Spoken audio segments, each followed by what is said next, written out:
Jammu and Kashmir काफ़ी important topic रहता है कोई भी हमारा एग्ज़ाम हो, तो इसलिए हम जो हैं आज एक इंट्रोडक्टरी वीडियो शुरू करेंगे स्पेशली हिस्ट्री ऑफ कश्मीर से।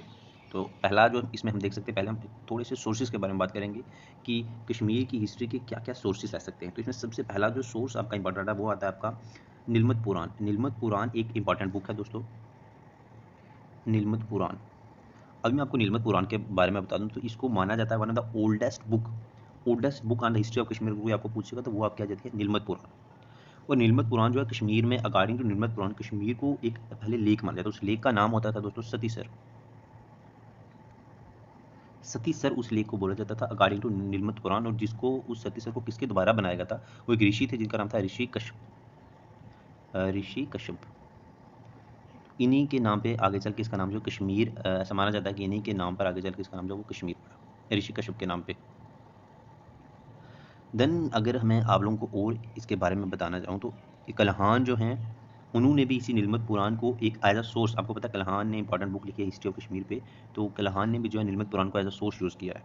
ये आगे पहली आपका इंपॉर्टेंट सोर्स जो है नीलमत पुराण। देन आपका इंपॉर्टेंट आ जाता है आगे राज तिरंगिनी। राज तिरंगिनी के बारे में तो सब ने सुना ही होगा, काफ़ी इंपॉर्टेंट बुक है जम्मू कश्मीर की हिस्ट्री को लेकर। ये कल्हान ने लिखी थी। कल्हान ने लिखने का इसका टाइम पीरियड था 1148 से लेकर के 11 आपका 50, इसके बीच में इसको कंप्लीट किया गया कल्हान के द्वारा।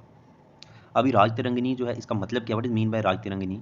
राज तिरंगिनी का मीन्स होता है दोस्तों रिवर ऑफ किंग्स। राज तिरंगिनी का मतलब है रिवर ऑफ किंग्स। इसमें बहुत सारे किंग्स के बारे में बयान किया है। देन मैं आपको बता दूं, ये ओरिजिनली जो संस्कृत लैंग्वेज में लिखी गई थी आपकी राज तिरंगिनी। बाद में इसको इंग्लिश में ट्रांसलेट किया था ए स्टैन ने इसको इंग्लिश में ट्रांसलेट कर दिया था 1900 में। 1900 में इसको ए स्टैन जो है उन्होंने इसको ट्रांसलेट किया था इंग्लिश में। देन इसके बाद इसको एक और लैंग्वेज में भी ट्रांसलेट किया गया। उस लैंग्वेज का नाम है पर्शियन। और पर्शियन में भी हमारी राज तिरंगिनी को पर्शियन में ट्रांसलेट करने वाले इंसान का जो नाम है वो है हमारे मुल्ला अहमद। मुल्ला अहमद जो थे उन्होंने इसको पर्शियन में ट्रांसलेट किया, मुल्ला अहमद ने। तो मुल्ला अहमद के बाद कल्हान जो है इनको फर्स्ट हिस्टोरियन माना जाता है। फर्स्ट हिस्टोरियन ऑफ कश्मीर अगर हम किसी को बोलते हैं तो वो है कल्हान। कल्हान को बोला जाता है first historian of Kashmir. Then मैं आगे बता दूं, पहली जो हमारी कश्मीर में पहली जो न्यूलिथिक साइट है वो न्यूलिथिक साइट है। ये बात भी हमने याद रखनी है, कई बार उसका नाम आ जाता है, पूछा जाता है कि वो न्यूलिथिक है या कौन सी स्टेज की। तो न्यूलिथिक साइट उसका नाम है बुज़हरम। तो बुज़हरम जो वो हमारी पहली न्यूलिथिक साइट जो कश्मीर में मिली थी, इसको first archaeological site of India भी बोला जाता है। और अगर आपको कोई पूछे कि अकॉर्डिंग टू कल्हान, और कल्हान के अकॉर्डिंग जो कश्मीर का पहला राजा था उसका नाम था दोस्तों गोनंदा वन। गोनंदा वन जो है वो अकॉर्डिंग टू कल्हान पहले किंग हुए हैं कश्मीर के। ये कुछ थोड़ा सा सोर्सेज के बारे में थे। अब मैं आपको बता देता हूँ कि पहला कहाँ से शुरू होती है हिस्ट्री ऑफ कश्मीर। इसमें जो पहला अंपायर आता है दोस्तों वो है मौर्यन अंपायर। आप सबने इसका नाम सुना होगा इंडियन हिस्ट्री में भी, तो यहाँ पर भी इसका नाम आता है मौर्यन अंपायर का। मौर्यन अंपायर को फाउंड करने वाले का नाम था अशोका। अशोका ने मौर्यन अंपायर को फाउंड किया। अब अशोक जो है ये इन्होंने एक रिलीजन था बुद्धिज्म। अगर आपको पूछे कि बुद्धिज्म को कश्मीर में लाने वाला इंसान कौन था, तो वो थे हमारे अशोका द ग्रेट। देन इसके बाद इंपॉर्टेंट जो आता है कुषाण अंपायर। मौर्यन के बाद आता है दोस्तों कुषाण अंपायर। अभी कुषाण अंपायर जो ये भी काफ़ी इंपॉर्टेंट है, इसके 3 राजा हैं। जैसे इसमें हमने एक ही राजा अशोका के बारे में पढ़ा, इसमें 3 इंपॉर्टेंट राजा, एक है हश्क, HUSK। हज के बाद आ जाता है दोस्तों जुश्क, जैसे, और देन कनिष्क। इन सब में से अगर मैं इंपॉर्टेंट बोलूँ तो कनिष्क जो है वो सबसे ज़्यादा इंपॉर्टेंट राजा है आपकी कुषाण डायनेस्टी का। अभी कुषाण डायनेस्टी जो है फोर्थ बुद्धिस्ट काउंसिल जो की गई थी कश्मीर में, वो कनिष्क ने ही करवाई थी दोस्तों। कुंडलवाम एक जगह का नाम है। और मैं आपको बता दूं अशोका जो ओल्ड सिटी, श्रीनगर की ओल्डेस्ट सिटी जिसका नाम था पंदरिस्तान। पंदरिस्तान जो थी ये अशोक ने बनाई थी, ओल्ड सिटी ऑफ कश्मीर। और एक मॉडर्न सिटी है आपकी श्रीनगर की जिसका नाम था प्रवसीना। प्रवसीना, ये जो प्रवसीना प्रवसपुरा, ये प्रवसीना सेकंड ने बनाया था दोस्तों। तो ये 2 सिटीज़ हैं हमारी कश्मीर की, ये हमारी कुषाण डायनेस्टी के अकॉर्डिंग चलती हैं यहाँ पे। देन कुषाण के आगे जो हमारी इंपॉर्टेंट डायनेस्टी का नाम आ जाता है वो काफ़ी इंपॉर्टेंट डायनेस्टी है दोस्तों, वो हमारी करकोटा डायनेस्टी। करकोटा डायनेस्टी जम्मू कश्मीर की हिस्ट्री में काफ़ी इंपॉर्टेंट डायनेस्टी रहती है। ये दुर्लभवर्धन ने बनाया इसको, दुर्लभवर्धन ने बनाया। और चाइनीज़ जो हमारे ट्रैवलर थे ह्यून सेंग, अगर आपको ह्यून सेंग कौन से राजा के टाइम कश्मीर में विजिट किया उन्होंने, तो वो दुर्लभवर्धन के टाइम पे ही ह्यून सेंग जो है वो हमारे कश्मीर में आए थे, ठीक है। और इस डायनेस्टी के इंपॉर्टेंट रूलर का नाम है दोस्तों ललित आदित्य। ललित आदित्य जो हैं वो हमारे करकोटा डायनेस्टी के बहुत इंपॉर्टेंट रूलर थे। इन्होंने 36 साल तक रूल किया है कश्मीर पे, 36 ईयर्स तक। तो ललित आदित्य करकोटा डायनेस्टी के थे और 36 ईयर्स तक इन्होंने यहाँ पे रूल किया, और इन्हीं को, ललित आदित्य को ही बोला जाता है दोस्तों समुद्र गुप्त ऑफ कश्मीर। समुद्र गुप्त ऑफ कश्मीर किसको बोला जाता है? ललित आदित्य को। ललित आदित्य को बोला जाता है समुद्र गुप्त ऑफ कश्मीर। उनकी कैपिटल का नाम था परिसपुरा। परिसपुरा परिसपुरा किस समय वो ललित आदित्य ने, इन्होंने इसको अपना कैपिटल बना दिया था परिसपुरा को, ठीक है। और ललित आदित्य ने जो हमारे यहाँ पे मॉर्टन सन टेम्पल है अनंतनाग में आजकल, ये मॉर्टन सन टेम्पल जो ये भी आपके ललित आदित्य ने ही बनवाया था। तो ललित आदित्य काफ़ी इंपॉर्टेंट रूलर रहते हैं, इनके बारे में हम डिटेल में पढ़ेंगे, ये भी हमारी इंट्रोडक्टरी वीडियो है सिर्फ। देन अगर मैं बात करूँ करकोटा डायनेस्टी के बाद आपकी आ जाती है उत्पाला डायनेस्टी। आपकी जो उत्पाला डायनेस्टी है दोस्तों, इसको बनाने वाले का नाम है अवंती वर्मन। ये भी काफ़ी इंपॉर्टेंट रूलर है। अवंती वर्मन ने इसको बनाया था और इन्होंने एक फिर टाउन बना दिया अपने नाम पे अवंती वर्मन ने, जिसका नाम था अवंतीपुरा। अवंतीपुरा टाउन जो है वो अवंती वर्मन ने ही बनाया, ठीक है। 2 टेम्पल भी इन्होंने बनवाए थे। फिर इसके बाद सोपोर का इनका एक इंजीनियर था जिसका नाम था सोया। उनके अकॉर्डिंग ही इस सोपोर बनाया गया। मैं आप लोगों को बता दूं सोया सापोर, ये उनके अकॉर्डिंग ही बनाया गया है। देन अगर हम चलते हैं तो आगे हमारी आती है गुप्ता डायनेस्टी।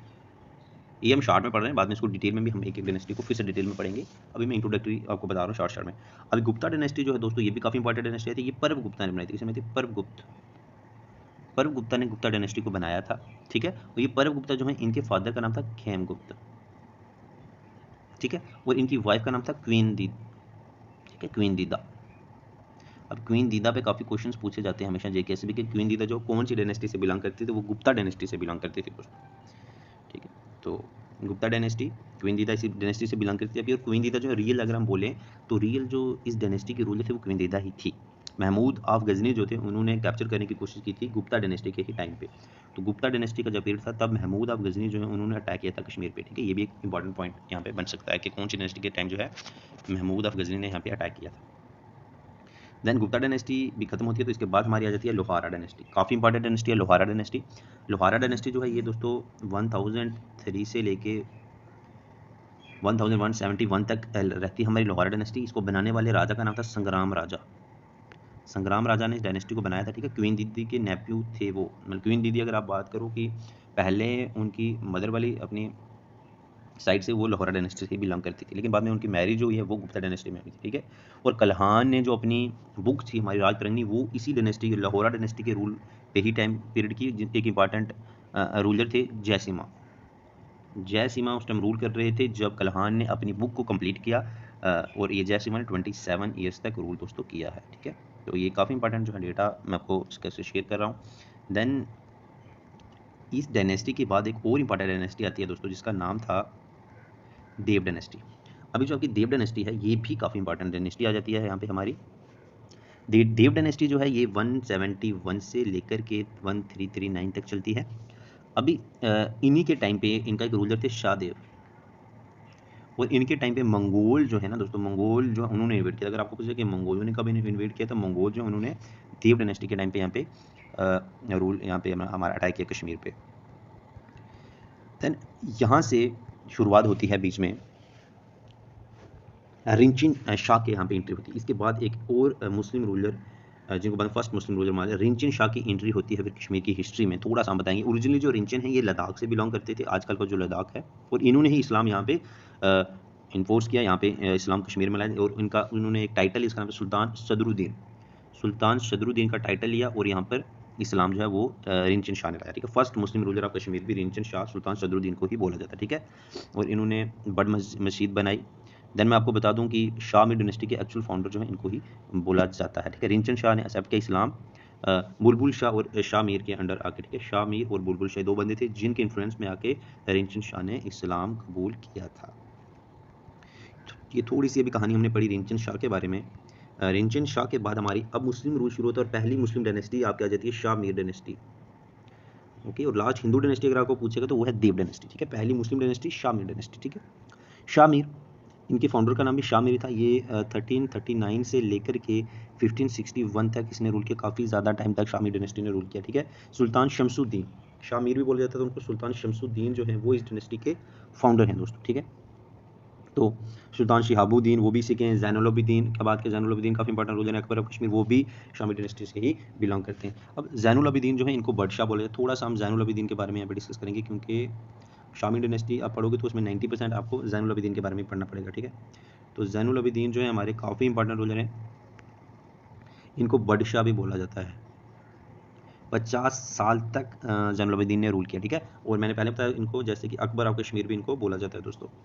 और इन्होंने जजिया अबॉलिश कर दिया, इन्होंने ट्रांसलेशन ब्यूरो यहाँ पे इस्टेब्लिश किया, महाभारत, रामायण, राजतरंगिणी, इन सबको इन्होंने पर्शियन में ट्रांसलेट करने का काम भी किया है, ठीक है। और पहला वुड ब्रिज भी जो है वो भी इन्होंने ही बनाया था, जिस ब्रिज का नाम था जैन कदल। अभी पहला वुड ब्रिज अगर आपको पूछे तो वो जैन कदल किसमें है, ज़ैनुल आबिदीन, ठीक है। एक आर्टिफिशियल आइलैंड भी इन्होंने बनवाया था जैन लंक, और जैन लंक किसमें है, वुलर लेक में, ठीक है दोस्तों। जैन लंक जो है वो इन्होंने बनाया था वुलर लेक में। तो ये क्वेश्चन आ सकता है कि जैन लंक जो है वो कौन सी लेक में, वुलर में है कि डल में है, तो आपको पता होना चाहिए कि वो किसमें है, वुलर लेक में है, ठीक है। जैन लंक जो है वो कहाँ पे, वुलर लेक में। किसने बनवाया, वो ज़ैनुल आबिदीन ने बनवाया वुलर लेक में, ठीक है। देन कैनल्स की बात मैं अगर करूँ, ज़ैनुल आबिदीन ने काफ़ी कैनल्स भी बनाई, जैसे मार्टन कैनल हो गया, उसके बाद पोरू कैनल हो गया, काकापुर कैनल हो गया, सब कैनल्स भी उन्होंने बनाए। देन शामी डायनेस्टी के बाद आपकी आ जाती है चक डायनेस्टी। चक डायनेस्टी काफ़ी इंपॉर्टेंट डायनेस्टी है। चक डायनेस्टी गाजी चक ने बनाया इसको दोस्तों, गाजी शाह चक, यूसुफ शाह चक, फिर इनके आगे बेटे आते हैं। उनकी मैरिज हो जाती है हब्बा खातून के साथ। अभी हब्बा खातून जो है ये भी काफ़ी इंपॉर्टेंट रोल प्ले करती हैं हिस्ट्री ऑफ कश्मीर में।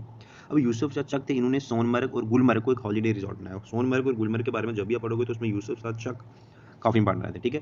उसके बाद मुगल्स, इनके टाइम पे मुगल आर्मी जो है वो अटैक करती हैं, और मुगलों का जो गवर्नर थे उस टाइम वो थे कासिम खान।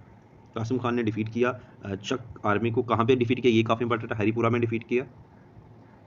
हरिपुरा में डिफीट कर दिया उन्होंने मुगलों की आर्मी को, और इंटर किया, सॉरी चक डायनेस्टी की आर्मी को, और मुगल जो है वो इंटर करते हैं अकबर के साथ कश्मीर में। और चक डायनेस्टी के जो लास्ट रूलर थे वो थे यकूब शाह। चक डायनेस्टी के लास्ट रूलर थे दोस्तों यकूब शाह। यकूब शाह जो है वो हमारे चक डायनेस्टी के लास्ट रूलर मान जाते हैं। और इस चक डायनेस्टी के बाद यहाँ पे शुरुआत हो जाती है मुगल एम्पायर की। मुगल एम्पायर आ गया दोस्तों यहाँ पे। तो मुगल एम्पायर जो है ये 1586 से लेकर के 1753 तक रहता है। 165 ईयर्स तक जो मुगलों ने यहाँ पे रूल किया है, ठीक है। पहला जो गवर्नर थे इनके वही कासिम खान थे, जिन्होंने यहाँ पे अटैक किया था, ठीक है। उसके बाद अकबर भी आते हैं यहाँ पे, अकबर के बाद जहांगीर, फिर शाहजहां, फिर औरंगजेब, ये रूलर्स हैं जो यहाँ पर आए मुगल्स। अब सबसे पहले जो यहाँ पे आए थे वो अकबर आए थे, ठीक है। मैंने आपको बताया कि 165 ईयर्स तक रूल किया यहाँ पे मुगलों ने। अकबर आए सबसे पहले 3 बार उन्होंने विजिट किया, अकबर ने 3 बार विजिट किया, और तीसरी विजिट में ही जो है लद्दाख कैप्चर कर लिया। और मुगल एम्पर जहांगीर जो हैं वो भी काफ़ी बार यहाँ पे आए, और जहांगीर ने एक यहाँ पे बाग बनाया, इसको बोला जाता है शालीमार बाग गार्डन। शालीमार किसने बनाया, जहांगीर ने, ठीक है। आसिफ खान, इनकी बीवी जो थी नूर जहां, उनके भाई थे। आसिफ खान ने भी निशात बाग किसने बनाया, आसिफ खान ने निशात बाग। उसके बाद आ जाते हैं यहाँ पे शाहजहां हमारे। जहांगीर के बाद शाहजहां काफ़ी इंपॉर्टेंट रोल हैं। शाहजहां जो है वो 4 बार यहाँ पर आए थे। शाहजहां 4 बार कश्मीर में आए, ठीक है। इन्होंने भी एक बनाया था यहाँ पे बाग जिसका नाम था चश्मे शाही। चश्मे शाही इन्होंने बनाया। और दारा शिको जो इनके बेटे थे उन्होंने यहाँ पे बनाया था परी महल। परी महल किसने बनाया, दारा शिको ने। दारा शिको जो थे इनके पहले सबसे बड़े बेटे थे शाहजहां के। देन इसके बाद आते हैं औरंगजेब। औरंगजेब जो है सिर्फ एक ही बार आए, कब आए, 1665 में आए थे, एक ही बार आए, ठीक है। देन इसके बाद अफगान रूल शुरू हो जाता है दोस्तों। अफगान रूल हो जाता है, ये 1753 से लेकर के 1819 तक रहा अफगान रूल। अहमद शाह अब्दली जो थे इन्होंने कैप्चर किया था एज अफगान कश्मीर को 1753 में, ठीक है। मुगलों को हरा दिया, और इन्होंने भी गवर्नर्स के साथ ही यहाँ पर रूल किया। पहले गवर्नर जो थे वो थे अब्दुल्ला खान आशिक आशकी जो थे वो पहले अफगान गवर्नर थे। देन उसके बाद अगर हम आगे चलते हैं, जबर खान लास्ट इनके गवर्नर थे, ठीक है। तो आमिर खान भी थे, एक इम्पॉर्टेंट गवर्नर थे। अता मोहम्मद का इन सब में से इम्पॉर्टेंट है वो अता मोहम्मद आते हैं। और अता मोहम्मद जो है दोस्तों, अता मोहम्मद जो रूलर थे इनके, अता मोहम्मद ने कोहे मरन फोर्ट जो है वो अता मोहम्मद ने ही बनवाया था। देन लास्ट इनके जो थे वो जबर खान थे। इसके बाद सिख रूल आ जाता है। सिख रूल जो है वो 1819 से लेकर 1846 तक रहा। 10 गवर्नर्स जो हैं वो सिख ने 10 गवर्नर्स के थ्रू यहाँ पे रूल किया है। फर्स्ट जो थे इनके थे वो दीवान मोतीराम सिखों के, और लास्ट जो इनके रूल थे वो शेख इमामुद्दीन जो थे वो लास्ट थे, पहले थे दीवान मोतीराम। तो इस तरह से जो है ये थोड़ा सा इंट्रोडक्टरी पार्ट था हिस्ट्री ऑफ कश्मीर का।